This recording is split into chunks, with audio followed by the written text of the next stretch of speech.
Төртінші бөлім. Ортадан сәл ғана төмендеу бойы бар. Самай тұсы ширатыла бұйраланып тұратын қою қара шашын ұзын қос бұрым етіп өріп, оны ақ маңдайынан жоғарылата басына бірнеше рет орап, екі ұшын тас қылып төбесіне түйіп тастаған. Ақ беті таза қолмен аршыған жұмыртқадай кіршіксіз. Жасы 18-ге келген талдырмаш қыз мені қоршап тұрған өзге қыздардың арасын қақ жарып өтіп, қасыма жақындай берді. Қыздың ғажап сипатын көргенде мен ұялуды ұмытып, оған бақырайып қадалдым да қалдым. Орасан үлкен де емес, онша кіші де емес дөңгелек қара көздер, тергеуші қыздың көзіндей ойнақыланбай, көлгірсіп күлімдемей, өзгеше бір пәк, таза тұнықтықпен жаудырай қарайды. Жылы шуақты осы қос көздің арасынан төмен қарай ақ қағазға ақ бояумен тартқан тік сызықтай болып қыр-мұрыны көрінеді. Осы әсем мұрын астындағы таңертеңгі гүлдей бүрсіңкі оймақтай ауыздың мені кім сүйеді дегендей ынтыға үлбірей қалған боялмаған қызыл еріндері қыз жүрісінің ырғағымен әлде өзі діреткендей ме, әлде тыныш тұрған мені діреткізгендей ме, бір белгісіз жайды аңғартты. Лезде сол дірілдің суға лақтырған тастай болып, алысқа жүрегімнің түбіне қарай шым батып бара жатқаны өзіме ап-айқын боп біліне бастады. Жаныма тақап қалған қыздың әппақ бұғағы мен жұп-жұмыр мойнын көзім шалғанда, тамағымның ішінен бір жұмсақ нәрсе қытықтай жөнелгендей және бір сезім пайда болды. Әсіресе оның оң бетіндегі мойылдай мөлдіреген мең менің көзімді де өзімді де магниттей тартып әкетіп бара жатты. Ақ қыз алдыма келіп тоқтап, қылымсымай, қымсынбай, бейне бір өзінің туған ағасымен сөйлесіп тұрғандай үн қатты. «Ағай, бұл Қанипа деген қалжыңбас қыз», деді ол мені сұрақтармен сонша қинаған қызыл шырайлы, қасқа тіс қыздың иығынан бір сипап қойып. «Бәрімізді күлдіріп, көңілімізді көтеріп отыратын осы. Сіз оған ренжіп қалмаңыз». Неге екенін білмеймін. Бұл қыздың даусын құбылтпай, бір қалыпты, табиғи биязылықпен өтіне айтқан сөзі маған бұйрықтан бетер әсер етті. Жау танкімен жекпе-жек айқасуға жауапты бұйрық берген командир сөзін тыңдағандай, екі қолымды жамбасыма жапсыра ұстап, тіп-тік бола қалдым да, «Құп болады!» дегендей ишара жасап, алдымен басымды изеп, одан соң еңкейе иілдім. Бұл арадағы екі қимылдың бірі артық. Бас изеген соң иілудің қажеті жоқ еді. Бірақ мен сол сәтте не қажет емес екенін біліппін бе сірә. Содан соң қайтадан кеудемді керіп, бақырайып, бағжиып қызға қарап, оқтау жұтқандай тіп-тік болып серейдім де қалдым. «Мұным, мен сіздің құлыңызбын, айтқаныңызды бұлжытпай орындаймын, тағы не бұйырасыз?» дегенім сияқтанды. Менің бұл тұрысым сылаңдаған әсем аққудың қасында өз-өзінен күжірейіп, одырайып тұрған күрке тауықтың қоразын көз алдарына елестетті ме кім білсін. Кейбір қыздар мырс етіп күліп жіберді. Осы кезде бағанағы бүріскен гүл ашылайын дегендей әлпет танытып кел жатты да, тез тоқтап, сол күйінде қозғалыссыз қалды. Өзге қыздар күлгенмен ақ қыз әсемердің қытықтай бастаған күлкіні кері қайтарып жіберді. Мұнысымен ол барша ұстамды қыздың бетінен еш нәрсені білдіртпейтін, жақсы я жек көргенін ешқашан аңғартпайтын ең үлкен өнерін танытқан еді. Бірақ ағасының, өзімді айтамын, ол кезде оны аңғарарлық жайлы мүлде жоқ болатын. Сонымен, ұзын сөздің қысқасы, жігітке жұтаң соғыс кезіндегі ауылда өсіп, сұрапыл шақта бозбаламен қатар тұруға үйренбегендіктен және олардың қыз алдында өздерін қалай ұстайтындықтарын көрмегендіктен бе, әлде өзінің де мен сияқты қобалақ, қолапайлау ағасы болып, сол есіне түскендіктен бе, білмеймін. Қыз менің атбайлайтын ақырдай болып, серейіп қалған қолайсыз күйімді күлкетпеуге, елемеуге тырысты. Оның орнына бағанадан бері қыздар көзіне күлкінің нысаны боп тұрған мені бұл жағдайдан тез шығарып әкетуге әрекеттенген сияқтанды. Жаныма одан сайын жанаса кеп тұрды да, «Қане, ағай, жаңа лекцияны жаза алдыңыз ба?» деп алдыма беті жабулы жатқан дәптерге қолын созды. Бұл бір неміс қағазынан жасалған қалың кінағаның жартысы болатын. Германиядан қайтарда дүние қоңыз кейбіреулер дүкеннен дүкен қоймай аралап жүріп, нәрсе алып, үйлеріне сәлемдеме посылкалар жөнелтіп жатты. Ал мен халқымыздың бүлінгеннен бүлдіргі алма деген қағидасын берік ұстандым да, еш нәрсеге қол созбадым. Маған отанымның жауын жеңгендігі мен өзімнің аман қалғандығымнан қымбат олжа жоқ еді. Осы оймен Германиядан кеткел жатқанымда көп айлар қол астымда болған, кейін зеңбірек көздеушісіне жоғарылатылған жауынгер жолдасым коми жігіті осы қалың кінағаны қаладағы баспаханаға барып, қақ бөлдіріп әкеп, менің зат қапшығыма салды. «Сержант, мұны жау жерінен алған олжам деп емес, менің сізге тартқан сыйлығым деп алыңыз. Еліңізге барып оқуға түссеңіз, бұл қағаз сізге керек болады», деп өтініп болмады. Ал менің оқуға түсетініме еш күмәнім жоқ еді. Мен бір қызық айтайын сіздерге. Өзім соғыста ешқашанда өлемін деп ойлаған емеспін. Соғыстан кейін алдыма қайтсем де журналист болуым керек деген мақсат қойып едім, ол да орындалды. Тегі адам не нәрсеге сеніп беріле істесе, оның сол ойы орындалып шығатын болар деп ойлаймын. Жоқ, мұның біздің әңгімеге қатысы жоқ. Жай еске түсіп кеткен соң айтып жатқанымда. Сонымен, қыз менің алдымдағы дәптерді өзіне қарай сырғытып, бірінші бетін ашып қарады. Одан жол ортасына бадырайта жазылған сын есім деген сөзден өзге ештеме таппады да, бас жағын жазып үлгіре алмай, аяқ жағын келесі бетке жазған шығар деп ойлаған болуы керек. Ол қағаздан да аппақ сүйрік саусақтармен дәптердің екінші бетін аударды. «Бәле, ағай, ештеңе жазбапсыз ғой?» деді ол келесі беттің де таза тұрғанын көріп. Дес берісі қыз маған «ештеңе жаза алмапсыз ғой» демей, «жазбапсыз ғой» деді. Тегі сол сөзінің өзі менің көңілмен кеп қалды деп ойлаған болуы керек. Дереу оны және жұмсартуға тырысты. «Ой, ағай, мұндай бола береді. Шөу дегенде осы отырған бәріміз де лекция жаза алмағанбыз.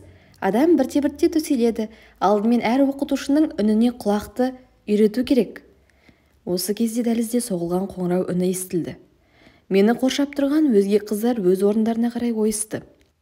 Тек ақ қыз әлденені ойлағандай, ернін жымыра түсіп, бөгеліп қалды да: «Ағай, алға жүріп, менің қасыма отырыңызшы. Мен сіздің конспект жазуыңызға көмектесейін», деді. Мен не істерімді, бұл ұсынысқа не дерімді білмей сәл бөгеліп қалдым. Мұным қыздың бұл сөзді шын ықыласымен айтып, өзіме қиыла қарағаны су қоспаған таза спиртті жұтқан адамның алдымен тұншыға жаздап барып, демалғаннан кейін көмейінен төмен қарай әлдене ішін өртеп, ақырын жылжып бара жатқанын сезіп, біраз үнсіз отыратыны сияқты бір сәт еді. Бұған дейін бұл қызға бас изеп, сақаудай ыммен жауап бергеннен басқа үн қатып ештеңе дей алмағанмын. Дей алмағаным, оны көргеннен ақ тіл мен жағымнан айырылдым. Қыздың ақ дидарынан шыққан әлде бір асыл күш менің сөйлеуге тілімді келтірмей, көмекейімді тас қып буып тастаған тәрізденді. Міне, сондықтан бұл жолы да мен қызға ризалығымды ыммен білдіріп, басымды изедім. Осы кездегі оның ризалық, биязылық, сыпайылық, сүйкімділігін көргенде менің жүрегім бұрынғыдан бетер дүбірлеп, дүрсілдеп кетті. Бағанадан бері жүрегімнің löпелі тыныш тұрған самолет моторының от алдырғандағы алғашқы гүріліне ұқсаса, оның ендігі соғысы сол мотордың стартқа келген самолетті көкке көтерер алдындағы бар қуатымен қылшылдай дірілдеп, самолетті ішіндегі жолаушылармен қоса теңселте қозғап, тітіретіп жіберер сәтінен пара-пар болды. Қойш, не керек? Лезде-ақ мен мұрның тескен тайлақта елпеңдеп қыздың соңына ілесіп, аудиторияның алдыңғы жағына қарай аяңдадым.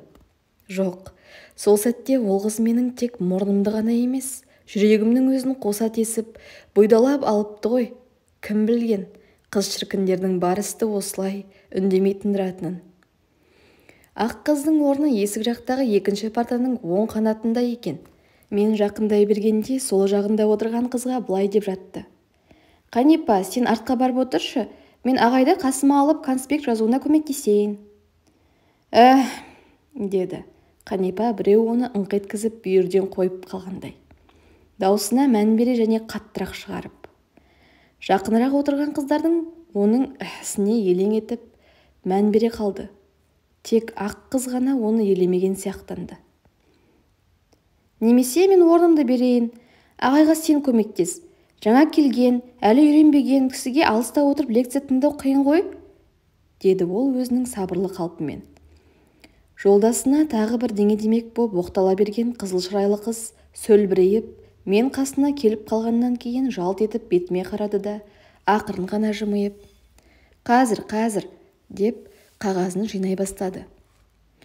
Әй, Меңтай-ай, жаңа ғана бұл жігіттен жауап алып, беделім күшейіп қалып еді, абыройымды айрандай төктің-ау, тың болмаса ертең ауысып отыратын едік қой. Маған қамқоршы қыздың аты Меңтай екенін мен енді ғана білдім. Аудиторияда алғаш естіген аттарымды ұмытып қалмау үшін Қанипа, Меңтай деп өлең жақтағандай күбірлеп ішімнен бірнеше рет қайталай бердім. Ағай жауды тезірек жеңіп, оқуға келсем, біз сияқты қарындастарының қасында отырсам деп талай арман еткен шығар. Сөйтіп келген кісіні ең түкпірге шошайтып, жалғыз отырғызып қойғанымыз ұят емес пе? Меңтайдың бұл сөзі жаныма жағып кетті-ау деймін. Мен, иә, 4 жыл арман еттік қой, деп ыржалақтап басымды изей бердім. Меңтай сөзінен жеңілген Қанипа басқа еш дау айта алмады. Тіпті ерніне келген өткір әзіл сөздерінен де айырылып қалды-ау деймін. Сасқалақтай орнынан тұрып, ғапу етіңіз, отырыңыз, деп маған тағы бір жымия қарап, жалт еткізе көз тастады да, қағаздарын құшақтап артқы партаға қарай кетті. Қанипа, қайда барасың? Деді қыздар әзілдеп. Эвакуация тылға көшіп барамын, деді ол да күле жауап беріп. Мен оның орнына отыра беріп, Меңтай ойының зеректігіне таң қалдым.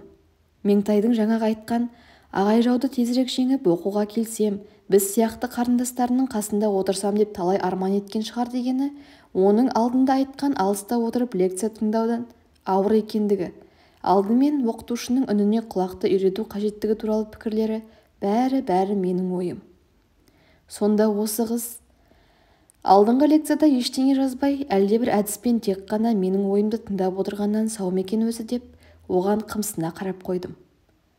Қыз жай ғана жымиып, парта қуысындағы дәптерін, сия сауатын, қаламын бір-бірлеп шығарып, жайлап алдына қоя бастады. Оның парта үстіне қойған дәптерінің мұқабасындағы жазуға көзім түсті. Онда былай деп жазылған екен. Қазақ тілі.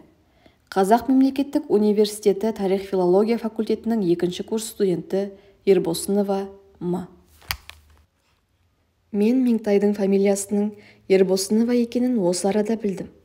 Ол дәптерінің беттерін парақтап ашқанда, өткен лекциядан маржандай тізілген айқын әріптермен шақпақ жолды 3 бетке толтыра конспект жазып алғанын көрдім.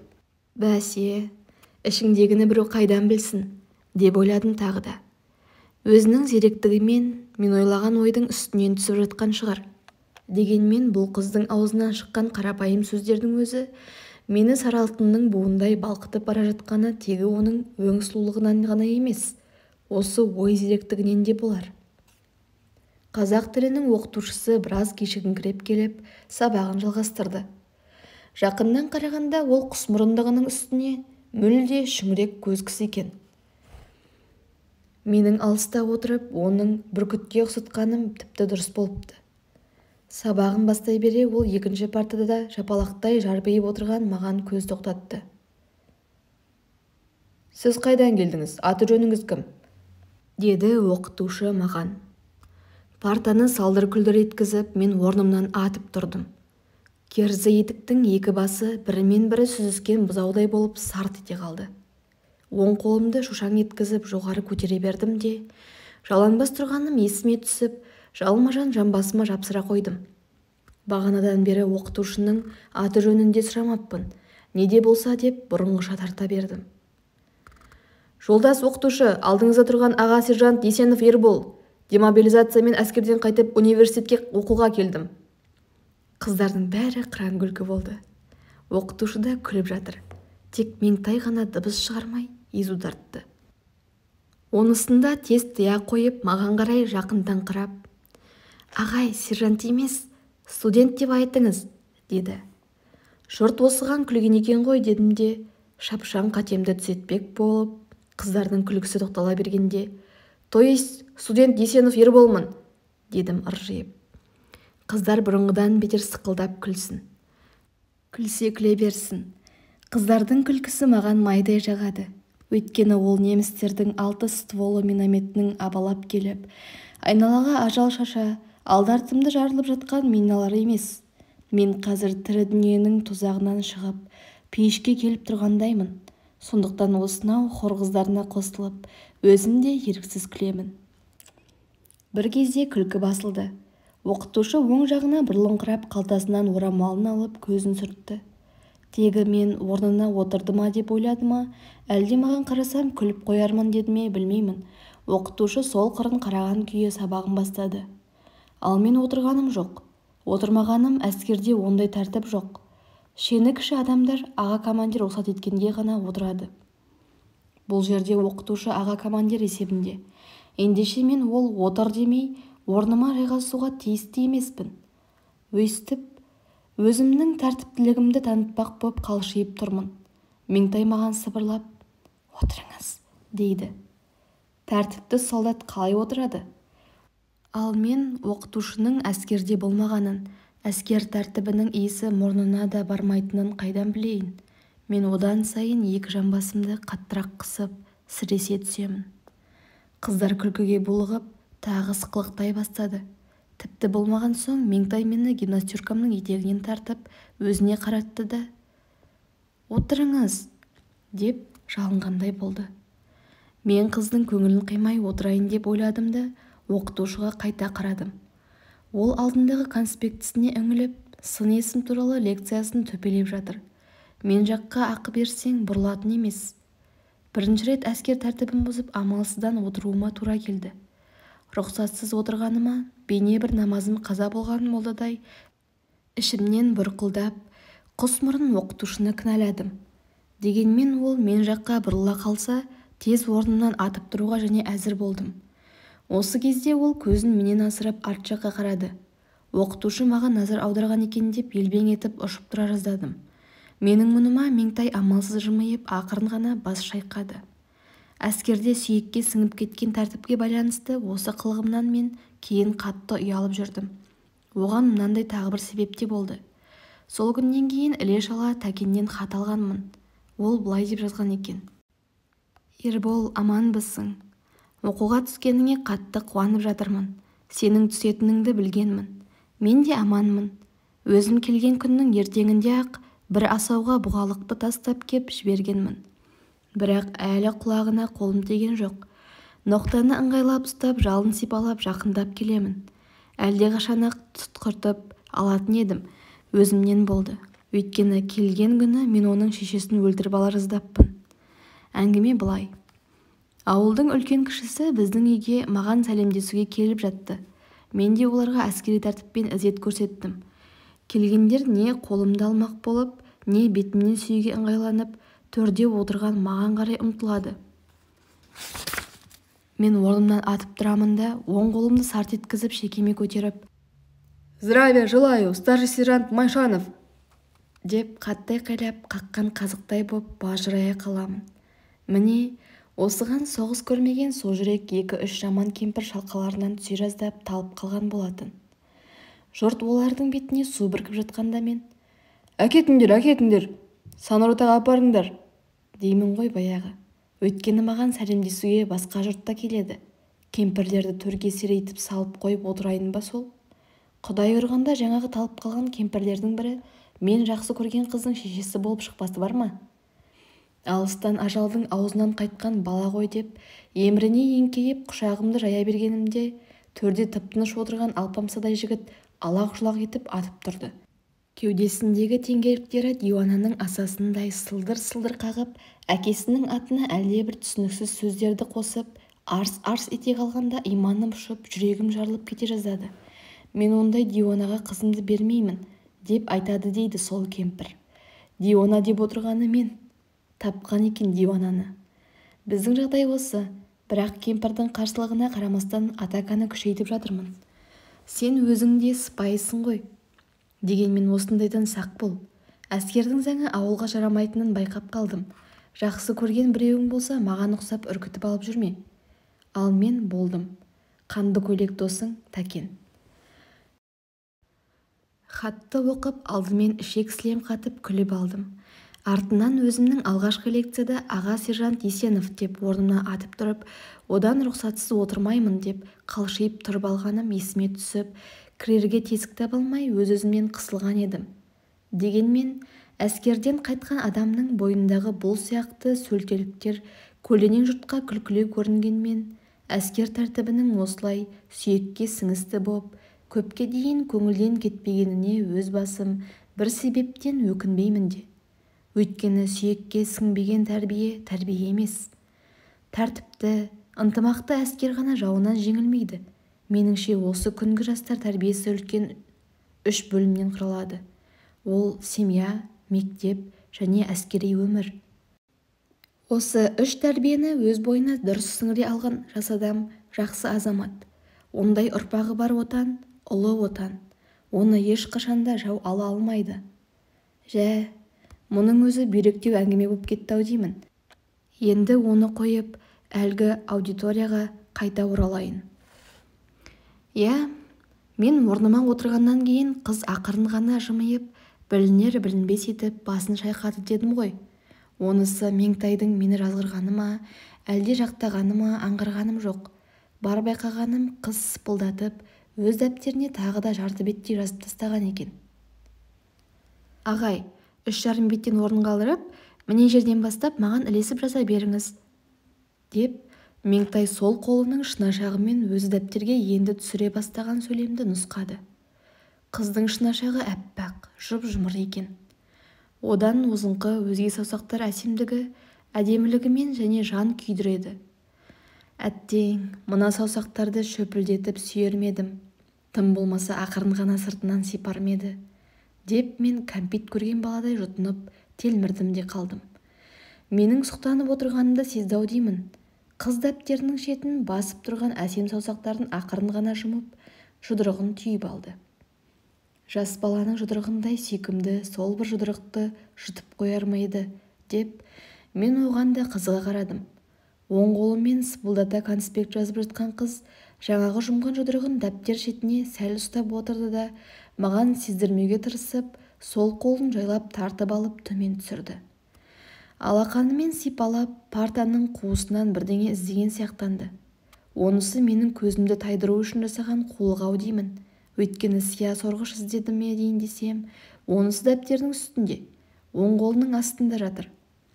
1 минут қана осы арада бір көлденең әңгімеге тоқтай кетейін. Лекция жазып отырған кезде қол терлейтінін, ал қағаздың тер тиген жеріне сия жайылып кететінін, өтпес үшін оң қолының астына сия сорғыш не басқа бір қағаз төсеп отыру керектігін мен кейін Меңтайдан үйрендім. Меңтай үйреткен осы әдіс маған өмірлік айнымас әдет болып кетті. Күні бүгінгі үйде, кеңседе отырып, газетке мақала немесе очерк жазғанымда, бір бет ақ қағазды алып ортасынан бүктеймін де, оң қолымның астына салып, әр жол жазған сайын оны сол студент күнімдегі сияқты төмен қарай сырғытамын да отырамын. Ал аудандарға командировкаға шыққанымда, шақтап қойын дәптерінің ішіне де сондай бөлек қағаз салып аламын. Неге десеңіз, мен жол жазбаларымды қойын дәптерге тек қана сиямен толтырамын. Қарындашқа сенбеймін. Қарындаш тұрақсыз әйел сияқты. Жазғаның қазір бадырайып тұрғанымен, біраздан соң із-түссіз болып өшіп қалады. Кейде сондай қағаздың ортасынан бүктеп немесе қойын дәптеріме шақтап кесіп жатқанымда, ойыма Меңтай түседі де, жақсы көрген жадыңнан үйренген әдет жадыңнан шықпайды екен-ау деп қоямын ішімнен. Енді жаңағы жерден қайта сабақтайын. Сиясы алдында тұрған, сия сорғышы оң қолының астында жатқан қыздың партаның астынан басқа еш нәрсе іздер қоя жөні жоқ еді. Тегі Меңтайдың мұнысы қолыма қарама дегені шығар дедім. Мен лекцияны жазуға ыңғайландым. Гимнастеркамның омырау қалтасынан бір басына сол кезде 86 аталатын қаламыш сұғылған қаңылтыр қаламымды қолыма алып, Меңтайдың сиясынан жазуға ыңғайландым. 4 жыл бойы майданда санаусыз солдат, сансыз техника, қаптаған қала, деревняларды толассыз жалмап отырғанның үстіне арттағы елде көзге көрінген дүниенің бәрін түк қалдырмай қылғып жұтып келген жебір соғыстың жойылғанына жарты жыл ғана толған ол кезде студент үшін бір сауыт сияның қасқалдақтың қанындай қымбат қазына екенін мен артынан білдім. Қасына өзі шақырып әкелген қыздың сиясы да ортақ шығар деп қолымды соза бергенде-ақ Меңтай жазыңыз дегендей басын 2 рет изеп ишара білдірді. Сонда ғана менің бәләй рұқсат сұрауым керек еді-ау деген ойыма келді. Жаманның ақылы артынан түседі деп маған осындай жақсы ойлар ылғи кейіннен келеді. Енді қайтадан рұқсат сұрап жатудың реті жоқ. Не де болса қаламымды Меңтайдың сауытына батыруға ыңғайландым. Сөйтсем сия сауыт деп мардымсып отырғаным бармақ басындай ғана шүршеген шиша екен. Оның қай жерінде сия тұрғанын бір Құдайдың өзі білсін. Бұл пәлені аударып аламын ба деп қолым дірілдеңкіреп, оның тар аузына қаламымды әрең дегенде бір батырып алдым-ау әйтеуір. Ал Меңтайдың қалам ұстаған қолы тар шоқыған торғайдай болып, сия сауыттың аузын жып-жып етіп тез-ақ табады. Қойшы, қыздың сия сауытына сығалап отырып қаламымды 2-3 рет сұққаннан кейін ептеп мен де жыпылдата бастадым. Кейде оқытушының айтқанын тұтас жазып үлгіріп, кейде ести алмай қалған сөзімді Меңтайдың жазғанына қарап, ілініп-салынып конспекті құрастырып жатырмын. Алғашқы сағаттағыдай емес, оқытушының үніне де құлағым үйрене бастағандай. Онда бір жолда жаза алмаған болсам, енді бір бетке жоқ етіп сойдақтатып тастадым. Қуан, Ербол, сенен бірдеңе шығады, деймін ішімнен. Өстіп, өзімнен өзім масаттанып, сияға қарай қолымды және соза бергенімде, өн бойымды электр тоғы соғып кеп жіберген сияқтанды. Сөйтсем, төмен қарап жазып отырған Меңтай екеуміздің бір мезгілде созылған қолымыз сауытқа қатар жетіп, қапталдасып қалған екен.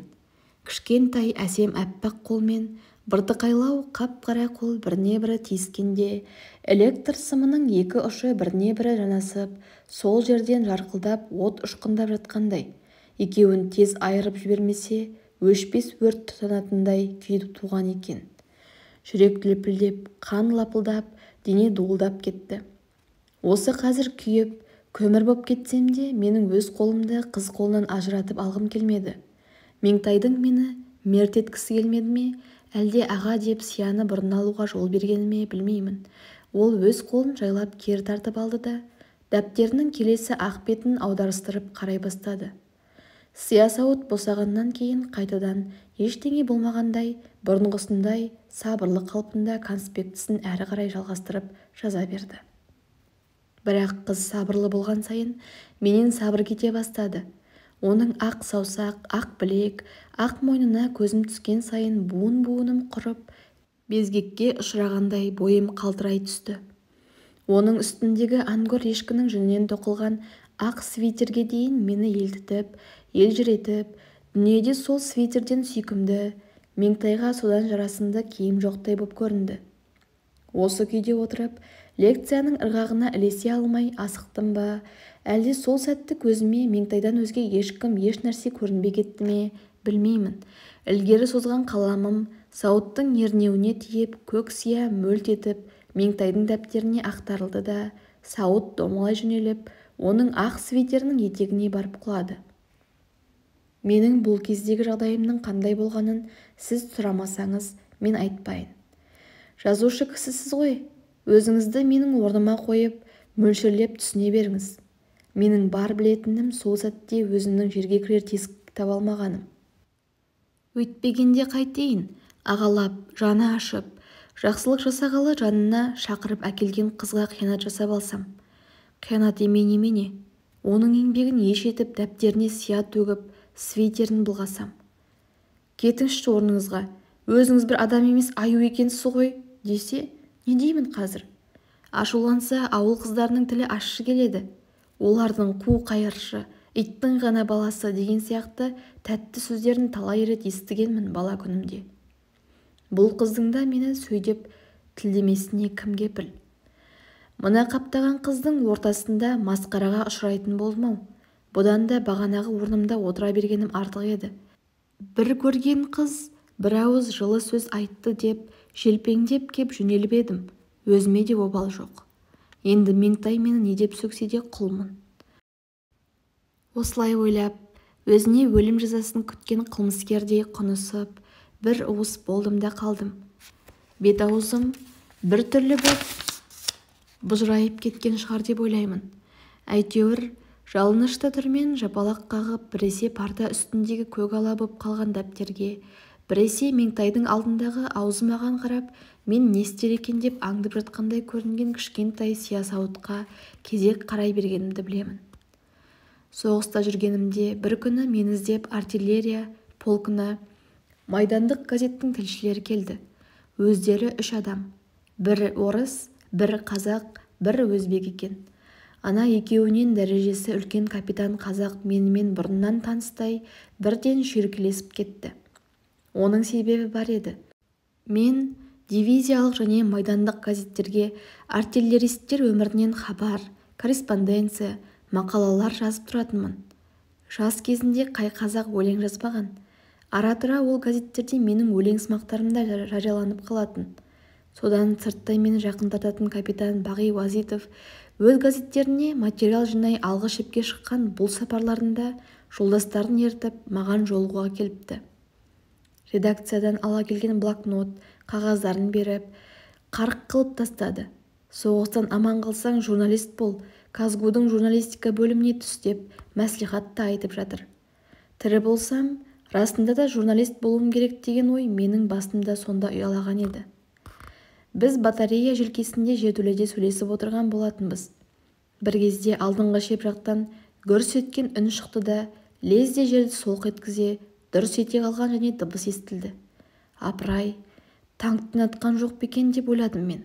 Өйткені танктен шыққан снаряд лашындай ұшқыр келеді. Оның гүрс етіп стволдан шыққандағы дыбысымен шарқ етіп нысанаға жетіп жарылғандағы үнінің арасындағы алшақтық азғантай ғана болады.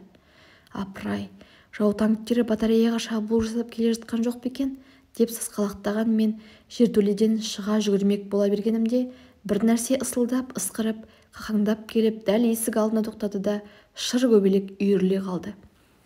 Зәрем зәр түбіне кетіп, ойбай, снаряд деп жертөленің төріне қарай жүгірдім. Журналистердің де көздері шарасынан шығып, аллалап жатыр. Біріміздің астымызға біріміз тығылып, үйме-жүйме болдық та қалдық. Сөйтіп жатып бәріміз бақырайып есікке қараймыз. Есік алдында ажал биін билеп ұршықша айналып снаряд тұр. Ешқайсымызда үн жоқ. Іштей снаряд әне жарлады, міне жарлады деп жанымыз шығып барады. Бір кезде снарядтың шыргөбелек айналған шапшаңдығы азайып, оның шоқиып отырған аюдың күшігіндей боп бойы көрінді де, сәлден соң буыны құрып, әлі біткендей сылқ етіп құлап кетті. Сол кезде менің тасамда жатқан капитан селк ете түсіп көзін жұмды. Снаряд құласа да жай таппай аунақшып дөңбекшіп өлі тигендей әлденеше рет тыпыршып барып әрең тынышталды. Соның өзінде де «Әй, қайдасыңдар?» дегендей мойынсыз мұқыл тұмсығымен бізді іздеп жер иіскеп жатқандай боп басын жертөленің есігіне тірей тоқтады. Біреуіміз басымызды көтерсек-ақ снаряд көмейінен қорғасын бүркіп жіберетін сияқтанды. «Алла!» деді қазақ. «Ойбай!» деді өзбек. Бәріміз бірдей көзімізді тас жұмдық. Енді қазір снаряд жарылып төртеуміздің парша-паршамызды шығатын сәтті күттік. Жоқ, біз асыққан екенбіз. Біз төртеуміздің парша-паршамызды шығаратын снаряд Германияның ажал фабрикасында жасалмаған боп шықты. Сонымен не керек? Ары жаттық, бері жаттық, снаряд жарылмады. Осы иттің өзі біздің қасымызға келіп жарылғалы жертөленің ішіне кіріп кеткен жоқ бекен деп мен ақырын көзімді аштым. Жоқ, өйтпепті. Үй күзеткен итке ұқсап жатыр есік алдында тоңқиып. Жолдастар, бұл снаряд емес, болванка болды. Мен шығып апарып тастайын, дедім қасымдағыларға. Ойбай, қарағым, бар ма? Деді капитан безек қағып. Бұл кеш жарылатын снаряд. Ойбай, қозғалма, деді өзбек журналист. Сенің қимылыңмен ауа қозғалады да снаряд соғады. Содан соң бәріміз бірдей ғаріп боламыз. «Черт возьми!» деді орыс журналист, одан не істерін білмей. Өстіп отырғанымызда бірнеше секунд уақыт өтті. Осы тұсқа кешеден бері анда-санда бір болванка кеп түсіп жарылмай қалатын білетінмен орнымнан тұрдым. Әлде журналистердің алдында өзімнің қорықпайтын батыр екенімді көрсеткім келді ме, қайдан білейін. Алды-артты ойлатпайтын жастықтың қызуы бойымды кернеп, бір басып, екі басып есікке қарай аяңдадым. Болванка болмай басқа снаряд болып жарылып кетпес пе екен деген ой келді. Алайда шешінген судан тайынбас деген бар емес пе? Кейін қайтпай ілгері ұмтыла бердім. Ептеп есіктің сәкісіне көтерілдім. Бұл жақтан расында да кешеден бері 2-3 рет көріп, көзім қанып қалған болванканың өзі тәрізденді. Оны құйрық жағынан ұстап, көтеріп алайын деп еңкейе бергенімде капитанның «Ербол, қарағым, қош, біз үйіңе хабарлармыз» деп жыламсыраған үні естілді. Шоққа қызған шойындай ыстық, ауыр снарядты шинелімнің жеңімен қапсыра ұстап, жерден көтеріп алдым да, аяғымды бір басып, екі басып, жертөленің сырт жағындағы шұңқырға қарай аяңдадым. Снарядты жерден көтеріп алуын алсам да, одан құтылғанша асықтым. Жаңа журналистердің қасынан батырсынып тұрғанмен, батырға да жан керек екен. Неге тұрдым? Жай жатқан жыланның құйрығын басқандай боп, мұны неге көтердімге қалдым. Бұл пәле болванка емес, қазір шарқ ете түссе, менен бір жапырақты қалмайды. Ал әлгінде бәріміз жертөледе жатқан кезде жарылса, бәлкім жаралы болсам да тірі қалатын бедім деп ойладым. Осы сәтте қос қолдап көтеріп келе жатқан ауыр қара снаряд емес, шиыршықталып жатқан қара жылан сияқты болып көрінді. Ол қазір басын қылқан еткізіп көтеріп алып, менің мойныма орала түсетін тәрізденді. Осыдан кейін өн бойымды қара тер жауып кетті. 30 метр жердегі шұңқырға батпақта 30 километр жүргендей боп әрең жеттім. Снарядты шұңқырдың шетіне жатқызып, ептеп түбіне қарай домалата бергенімде, ол шынында да жыланша ысылдай бастады. Мен жан ұшырып кейін қарай қаштым. Алқынып жертөлеге жетіп ішіне кіре бергенімде, сырт жақтан гүрс етіп жаңағы снаряд жарылды. Оның болванка емес, кеш жарылатын снаряд болып шыққанын мен сонда ғана білдім. Есіктен ішке қарай домалап келе жатып капитанның «Алла!» деп ышқынған дауысын тағы естідім. Жертөле тұсаулы аттай бір секіріп қалды да, оның төр жақ іргесі құлап, үстімізге суық топырақ сау ете түсті. Алыстан келген дүмпуі мынандай, ал бұл пәле жаңа жанымызда жарылса төртеумізді бірдей жайратып кетеді екен-ау деп ойладым ішімнен. Меңтайдың алдында жатқан сиясауытты көргенде осы оқиға есіме түсті. Бірақ махаббат мысы басқан адамның қозғалуға халі келмейді екен. Кеше ғана жарты пұт болванканы жерден көтеріп алып, жер үйден аулаққа апарып лақтырып тастаған солдаттың енді міне, саусақ басындай шишаны жатқан орнынан көтеріп алуға батылы да, шамасы да жетпеді. Менің қолымнан келмеген бұл қайрат Меңтайдың қолынан келді. Ол шөу дегенде, бәләй дегенде, астыңғы ерін босаң тістеп, не істерін білмегендей сәл бөгеліп қалды. Содан соң ұзын қою кірпіктерін бір-екі қағып жіберді де, мен жаққа бұрылып та қарамастан сияны бейне бір өзі төгіп алған, оған өзі ғана кінәлі жандай жайтанта алдына құлаған сиясауытты алып, жайлап партаның үстіне қойды. Ақ свитер етегінің алақандай жері әп-сәтте көгала болды да қалды. Бірақ оған Меңтай мән бермеген болды да, жаудырап маған қарады. «Қысылмаңыз, ағай», деді. Бұған бейне бір өзі кінәлідей. Онысына менен кешірім өтініп жалынғандай боп айтты. Содан соң артқы партадағы қыздарға қарай бұрылды да, «Қыздар, сияларыңды беріп қойыңдаршы», деді. «Не боп қалды, Меңтай?» деді арттағы екі қыздың бірі жап етіп. «Свитерді бұлғап алдың ба?» деді екіншісі жаны ашығансып. Бұлардың сөздерін естігенде менің маңдайымнан тағы да шып-шып тер шықты. «Жоқ, жай әшейін», деп Меңтай қыздардың сиясына қаламын батырып алып, дәптерінің ақ бетінен бастап қайтадан жазуға кірісті. Жаза бастап басын тез көтерді де, «Ағай, сіз де мына қыздардың сиясымен жаза беріңіз», деді. Ұялған тек тұрмас дегендей сасқалақтай бұрылып арт жаққа қарадым. онда да бір шүмшиген сауыт тұр. Бір жақсысы, оны қыздардың бірі дәптерінің шетіне басқан, сол қолының екі саусағымен қыса ұстап отыр екен. Қой, біреуінің сиясын үстіне төгіп жетістіріп едім. Енді мына қыздың қолына қалам тығып алып сорлатармын, дедім де тырп етпестен отырып қалдым. Ми айналып жерге түсерде ыстықта ауыр жүк, қару-жарақ арқалап жорықта келе жатқандай боп, гимнастеркамның жеңімен самайымды, маңдайымды сипай бердім. Қоңырау соғылғанда басы көзін тер жауып, болдырған зеңбірек атындай сенделіктеп, сүмірейіп, сүйретіліп орнымнан әрең тұрдым. 4 бөлімнің соңы.